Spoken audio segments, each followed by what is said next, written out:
तो चलिए बढ़ते हैं आज की कहानी की ओर। दोस्तों, ये तो आप सभी जानते ही हैं कि उत्तराखंड अपनी खूबसूरती के लिए न केवल देश भर में बल्कि दुनिया भर में खूब फेमस है। यहाँ न केवल भारतीय घूमने के लिए आते हैं बल्कि विदेशियों को भी इस जगह से बेहद ही प्यार है। आप यहाँ पर एक से एक शानदार पहाड़ी जगह, प्रकृति की खूबसूरती, एडवेंचर की भरपूर एक्टिविटीज और साथ ही ना जाने किन किन चीज़ों का मजा ले सकते हैं। लेकिन क्या आप जानते हैं कि इन सब के अलावा उत्तराखंड अपनी भूतिया जगहों के लिए भी जाना जाता है। यहाँ पर कुछ ऐसी जगहें हैं जहाँ लोगों को जाने से इतना डर लगता है कि वो दिन में भी ऐसी जगहों को आत्माओं से घिरा मानते हैं। तो आइए जानते हैं उत्तराखंड की एक मशहूर कहानी, खुद जुनैद जी की जवानी जो उन्हीं के साथ घटी थी। दोस्तों, इंसान की जिंदगी एक भागती हुई गाड़ी की टायर की तरह होती है जो कभी भी ब्रेकर आने पर रुक ही जाता है। मेरी जिंदगी में भी ऐसे कई सारे उतार चढ़ाव आए थे और मैंने भी अपनी जिंदगी में कई मोड़ों को देखा है। लेकिन कुछ घटनाएं इतनी ज़्यादा दर्दनाक होती हैं कि वो हमारे दिल में हमेशा हमेशा के लिए किसी दर्दनाक मूवी की तरह छप जाती हैं। वैसे तो मैं दिल्ली में रहता हूँ, लेकिन उन दिनों उत्तराखंड में मैं किसी पर्सनल रीजन की वजह से गया हुआ था। मेरे साथ मेरी मौसी का लड़का जतिन था। मैं और मेरा छोटा भाई जतिन, हम दोनों गए तो किसी काम से थे, लेकिन काम निपटाने के बाद हमने सोचा कि थोड़ा उत्तराखंड में इधर उधर घूम लिया जाए। इसलिए हम दोनों उत्तराखंड की नई नई जगह में घूमने लगे। फिर इसी बीच कब शाम से रात हो गई, हमें तो पता ही नहीं चला। जैसे ही रात के 10 बजे तब जाकर हमने सोचा कि हमें किसी हॉस्पिटल के अंदर रुक जाना चाहिए। उस वक्त हम एक अननोन रोड पर थे।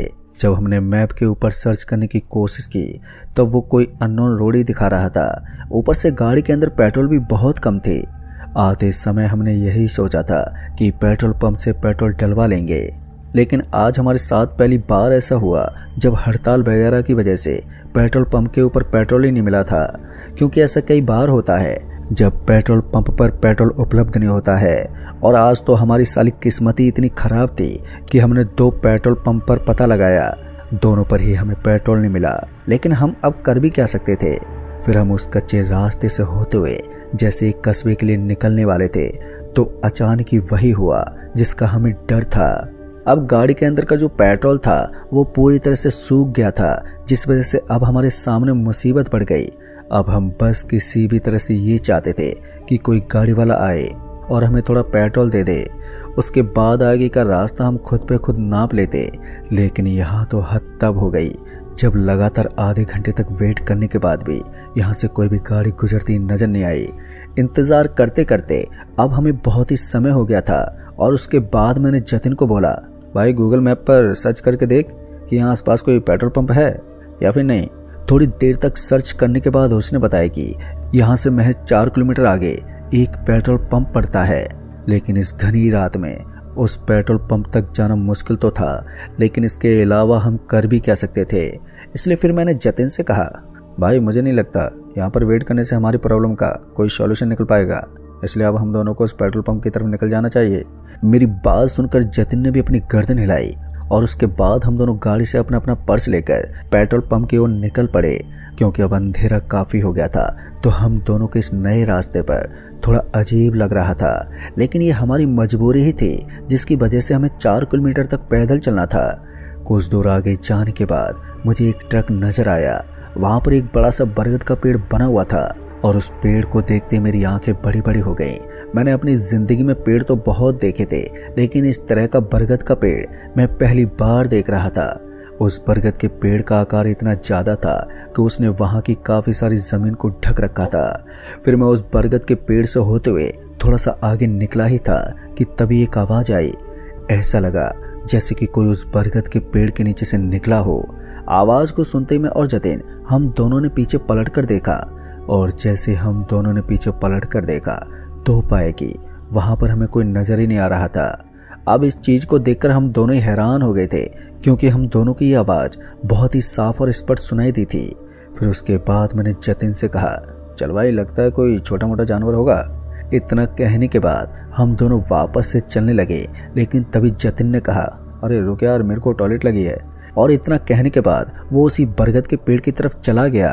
शायद उसका ये इरादा नहीं था कि वो उस पेड़ के नीचे टॉयलेट करे, लेकिन उसकी शाखाएं बहुत लंबी थी तो शायद उसने वहीं पर टॉयलेट किया था। मुझे ठीक से तो याद नहीं है, लेकिन मुझे तो ऐसा ही लगा उसने ठीक उस पेड़ के नीचे ही टॉयलेट किया होगा। उसके बाद वो जैसे ही मेरे पास आया तो मैंने उसे डांट लगाते हुए कहा, अरे भाई तू पागल है क्या? तुझे उस जगह पर टॉयलेट नहीं करना चाहिए था। हमारा धर्म यही कहता है कि हमें पेड़ जैसी जगह पर टॉयलेट नहीं करना चाहिए। इससे पहले कि मैं उससे कुछ और कह पाता कि अचानक ही वहां पर ठंडी हवाएं चलने लगी। ऐसा लग रहा था जैसे कि मौसम अचानक से ही बिगड़ गया हो। तभी मैंने जतिन से कहा, भाई चल यहाँ से जल्दी निकल। फिर हम दोनों उस पेट्रोल पंप की तरफ बढ़ने लगे। तभी एक आदमी बीच रास्ते में काले रंग की कंबल ओढ़े हमारी तरफ आता हुआ नजर आया। उस आदमी को देखकर एक बार के लिए मेरी सांस में सांस आई, क्योंकि ये वही आदमी था जो मुझे उस रास्ते पर मिला था। जैसे वो आदमी मेरे पास आया तो मैंने उस आदमी से कहा, अरे भाई साहब यहाँ से पेट्रोल पंप कितनी दूर पड़ता है? मेरी बात सुनते हुए उस आदमी ने कहा, अरे पेट्रोल पंप को छोड़ो, लेकिन तुम उधर जा क्यों रहे हो? उधर जाना ठीक नहीं है। अब उस आदमी की बात सुनकर मैंने उस आदमी से पूछते हुए कहा, लेकिन वहाँ पर ऐसा क्या है जो आप हमें वहाँ जाने से मना कर रहे हो? तो उस आदमी ने बताया कि रात को उस पेट्रोल पंप का रास्ता कुछ ठीक नहीं है, इसलिए अच्छा होगा कि आप यहाँ से वापस लौट जाएं और सुबह होने का वेट करें। मगर दोस्तों मैं कहाँ मानने वाला था। मैंने उस आदमी से कहा, देखिए आप चिंता मत कीजिए, आप मुझे बस इतना बता दीजिए कि यहाँ से पेट्रोल पंप कितनी दूर है। फिर उस आदमी ने अपने हाथ से आगे की तरफ इशारा किया और बिना कुछ बोले ही वहाँ से निकल गया। उस आदमी को नज़रअंदाज करते हुए जैसे ही मैंने जतिन की तरफ देखा तो मेरी आंखें फटी की फटी रह गई। जतिन का पूरा माथा पसीने से भरा हुआ था और उसके हाथ पर बुरी तरह से कपकपा रहे थे। इस पर मैंने जतिन से कहा, अरे भाई क्या हुआ तुझे? तू इतना डरा हुआ क्यों है? मेरी बात सुनते ही जतिन ने कहा, अरे भाई तूने उस आदमी के पैरों को ठीक से नहीं देखा? अब ये सुनकर मैं हैरान हो गया। फिर मैंने जतिन से ही पूछते हुए कहा, मैंने तो उसके पैरों की तरफ ध्यान ही नहीं दिया था, लेकिन उसके पैरों में ऐसा क्या था? तब उसने बताया कि उस आदमी के पैर पीछे की तरफ घूमे हुए थे और साथ ही उसके हाथ के ऊपर खाल नहीं थी, सिर्फ हड्डियां दिखाई दे रही थी। इतना सुनते ही मैं ऊपर से नीचे तक पूरा हिल गया। हालांकि मुझे उसकी बात पर इतनी जल्दी विश्वास तो नहीं हुआ, लेकिन उसका चेहरा इस तरह से बना हुआ था कि उसे देखकर तो ऐसा ही लग रहा था कि शायद सच में उसने कुछ भयानक देखा था। फिर जैसे मैंने पीछे मुड़कर उस आदमी को देखने की कोशिश की तो मैं हैरान ही हो गया। दरअसल मैंने देखा कि पीछे की तरफ मुझे अब कोई भी दिखाई नहीं पड़ रहा था। वो आदमी अब 1 मिनट के अंदर ही वहां से अचानक ही छूमंतर हो चुका था। मुझे लगा कि शायद वो आदमी तेज चलते हुए यहाँ से निकल गया होगा। फिर मैंने अपने भाई जतिन से कहा, लगता है तुझे कोई यार गलतफहमी हुई है, इसलिए डरने की कोई बात नहीं है। मैंने उसे आश्वासन के लिए इतना कह तो दिया था, लेकिन मैं खुद जानता था कि इस समय वो किस हालत से गुजर रहा था। अब मेरे मन में भी एक अजीब सा डर बैठ गया था। फिर उसके बाद मैं और जतिन हम दोनों तेज गति के साथ उस पेट्रोल पंप की तरफ बढ़ने लगे। लेकिन तभी जतिन ने कहा, भाई मुझे अपने पेट में बहुत जोर का दर्द हो रहा है। उसका दर्द इस कदर बढ़ गया था कि अब उसकी आंखों से आंसू टपकने लगे थे। एक बात तो मुझे अच्छी तरह से समझ में आ गई थी कि यहाँ पर जो कुछ चल रहा है वो सब नॉर्मल नहीं हो सकता। जिस तरह की घटनाएं हमारे साथ घट रही थी उनके पीछे कोई अजीब ही कारण था। तभी मुझे फिर से सामने से कोई आता हुआ नजर आने लगा और मुझे उम्मीद थी कि इस बार मुझे कोई नॉर्मल इंसान ही नजर आ जाएगा, इसलिए मैं बड़ी ही उम्मीद के साथ उस तरफ देख रहा था। जैसे जैसे वो हमारे करीब आ रहा था तो वैसे वैसे मेरी दिल की धड़कनें इतनी तेज हो रही थी। फिर वो जैसे ही हमें साफ साफ नजर आने लगा तो उसे देखने के बाद तो मेरी सांस गले में अटक गई। दरअसल मैंने देखा कि ये तो वही आदमी था जो कि कुछ देर पहले मुझे नजर आया था, पर इस बार मेरी नज़र सीधे उसके पैरों पर पड़ी और मैंने देखा कि उसके पैर सच में पीछे की तरफ घूमे हुए थे और उसके हाथ बहुत ही ज़्यादा डरावने थे। उसने अपने चेहरे को कंबल से ढक रखा था, जिस वजह से मैं उसके चेहरे को इस बार देख तो नहीं पाया, लेकिन मैं इतनी बुरी तरह से डर गया था कि मैं कुछ करने के लायक भी नहीं बचा था। इधर मेरा भाई जतिन पूरी तरह से कपकपा रहा था, लेकिन मैंने उसे इशारा करते हुए कहा कि पीछे मुड़कर मत देखना, हमें बस अपने रास्ते पर ध्यान देना है। हमने ऐसा ही किया। फिर वो आदमी हमारे करीब से निकल गया और मैंने देखा कि उसने हमें टच तक नहीं किया था, लेकिन उसकी आंखें हमारी आंखों में सब कुछ बयां कर चुकी थी कि वो हमसे क्या चाहता है। लेकिन कहानी में तो उस वक्त ट्विस्ट आया जब मैंने देखा कि यहाँ से कुछ थोड़ी ही दूर मुझे एक लाल रंग की लाइट नज़र आ रही थी और ये लाल रंग की लाइट पेट्रोल पंप की थी जहाँ पर हमें जाना था। उस पेट्रोल पंप को देखकर मेरे कदम और भी तेज होने लगे और फिर मैं और मेरा भाई जतिन हम जल्दी से उस पेट्रोल पंप के पास पहुंच गए। वहां जाते ही हमने देखा कि वहां पर हमें सिर्फ एक आदमी ही नजर आ रहा था जो उस पेट्रोल पंप के बगल में खड़ा हुआ था और वहां पर पूरी तरह से सन्नाटा बिखरा हुआ था।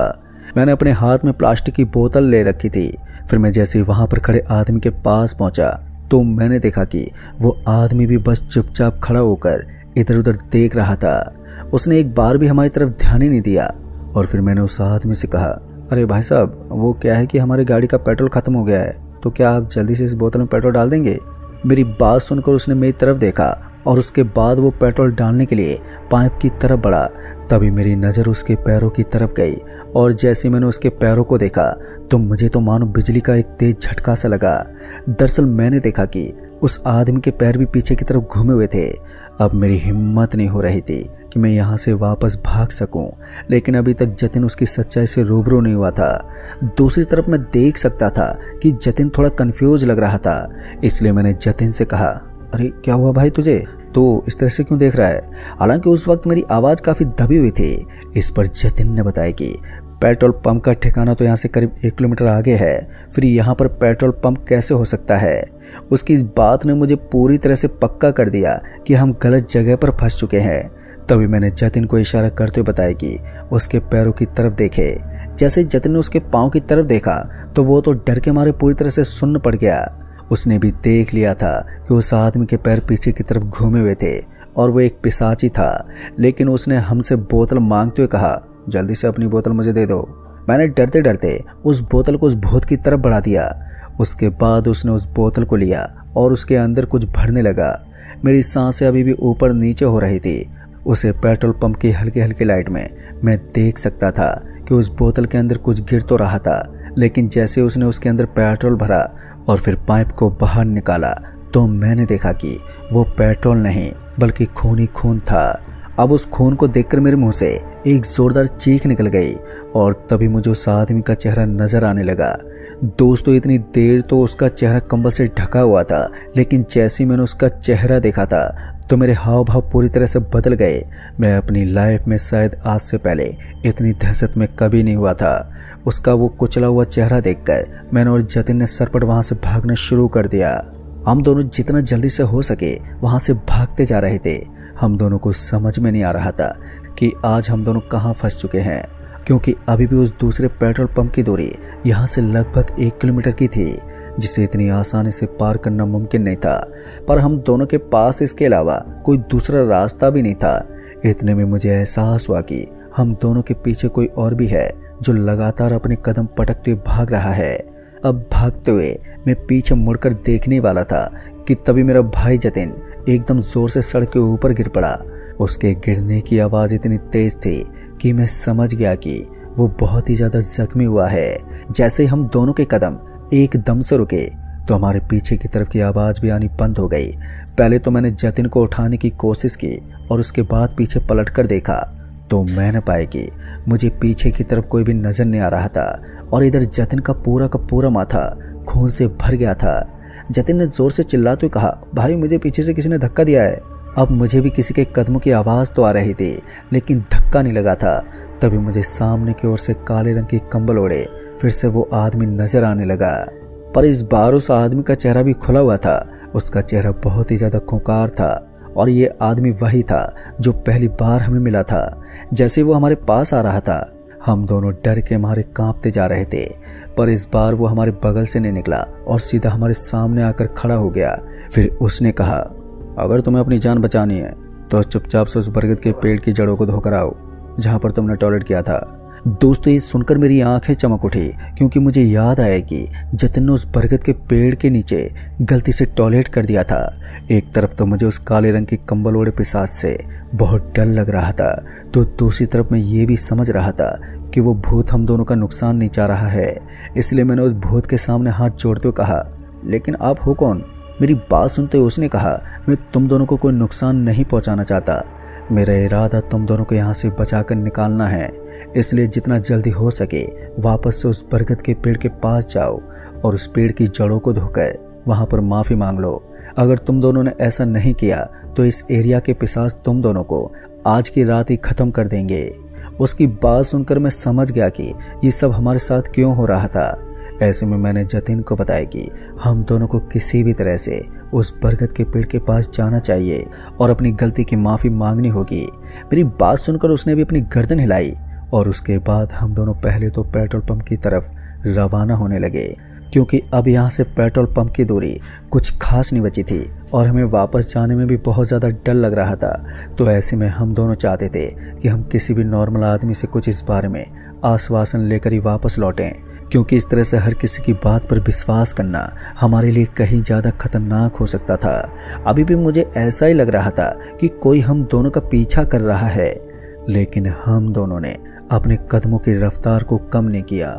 हम जल्दी जल्दी उस सामने वाले पेट्रोल पंप की तरफ बढ़ने लगे और फिर इसी बीच मैंने अपने फ़ोन में मैप खोला तो मुझे साफ साफ दिख रहा था कि अब पेट्रोल पंप की दूरी यहाँ से महज 100 मीटर ही रह गई थी। फिर इसी बीच मुझे ऐसा महसूस हुआ जैसे कि कोई है जो हमारे बिल्कुल पीछे पीछे चल रहा है। एक बार के लिए जब मैंने पीछे पलटकर देखने की कोशिश की तो मैंने देखा कि मुझे वहाँ पर सफ़ेद रंग के कपड़े पहने एक अलग टाइप का आदमी सा नजर आने लगा और उस आदमी ने अपने सर के ऊपर कुछ बांध रखा था। मगर मैंने फिर से सामने की तरफ देखना शुरू किया और फिर हम दोनों उस पेट्रोल पंप के पास पहुंच गए। उस पेट्रोल पंप पर 2 आदमी खड़े हुए थे। उन लोगों को देखकर मेरी सांस में सांस आई और उसके बाद मैं जल्दी से भागता हुआ उन लोगों के पास जा पहुंचा। जब मैंने उन लोगों को एकदम करीब से देखा तब जाकर मेरे दिल को राहत मिली और मैंने देखा कि ये दोनों इंसान ही थे। इनमें से कोई भी ऐसा नहीं था जो पिशाच की तरह दिखाई देता हो। हम दोनों के इस हालत में देखकर उन दोनों ने कहा, लगता है आज आप भी शैतानी शक्तियों से सामना करके आ रहे हो। उनकी बात सुनने के बाद हम दोनों ने अपनी गर्दन हिलाई और उसके बाद उसने कहा, भाई साहब हम बहुत ज़्यादा डरे हुए हैं, क्या आप हमारी मदद कर सकते हैं? फिर हमने उनको पूरी बात बता दी और हमारी बात सुनने के बाद उस आदमी ने कहा, आपने उस बरगद के पेड़ के नीचे टॉयलेट करके बहुत ही बड़ी गलती की है, क्योंकि वहाँ पर एक आदमी को दफनाया गया था और उसके बाद से वहाँ पर एक बरगद का पेड़ अपने आप ही प्रकट हो गया। दोस्तों तब जाकर मुझे सारा का सारा मामला समझ में आ गया। फिर जब मैंने उस पेट्रोल पंप की घटना बताई, एक घटना के साथ साथ आपके साथ दूसरी घटना भी घट गई जब आपने गलती में उस पेट्रोल पंप पर जाकर वहाँ से पेट्रोल मांग लिया। दरअसल वो पेट्रोल पंप लगभग 15 साल पहले बंद हो चुका था। उसके बाद सिर्फ वहाँ पर सिर्फ आत्माएं भटकती हैं और उसको बंद करने का यही कारण था कि वहाँ पर रात को भूत पिशाच होने का सबको एहसास होता था। और उसके बाद उस पेट्रोल पंप पर मौजूद उन 2 लोगों ने बताया कि हम दोनों को किसी भी तरह से उस बरगद के पेड़ की शाखाओं को धोना है जहाँ पर जतिन ने टॉयलेट किया था और हमें माफ़ी भी मांगनी होगी। दोस्तों ये सब सुनने के बाद हम सुबह के लगभग 6 बजे के आसपास हमने सारे कार्यक्रम की विधि को अंजाम दिया और फिर हम अपनी गाड़ी में पेट्रोल डालकर वहां से निकल पड़े। साथ ही हमने शुक्रिया अदा किया उन दोनों आदमियों का और एक अच्छे भूत का भी। दरअसल थोड़ी देर पहले हमें एक भूत मिला था जिसने हमारी काफ़ी सहायता की थी। तो दोस्तों इस कहानी में बस इतना ही। कहानी आपको पसंद आई हो तो वीडियो को लाइक शेयर कमेंट ज़रूर कर दें और साथ ही अगर चैनल पर नए हैं तो चैनल को भी सब्सक्राइब ज़रूर कर दें।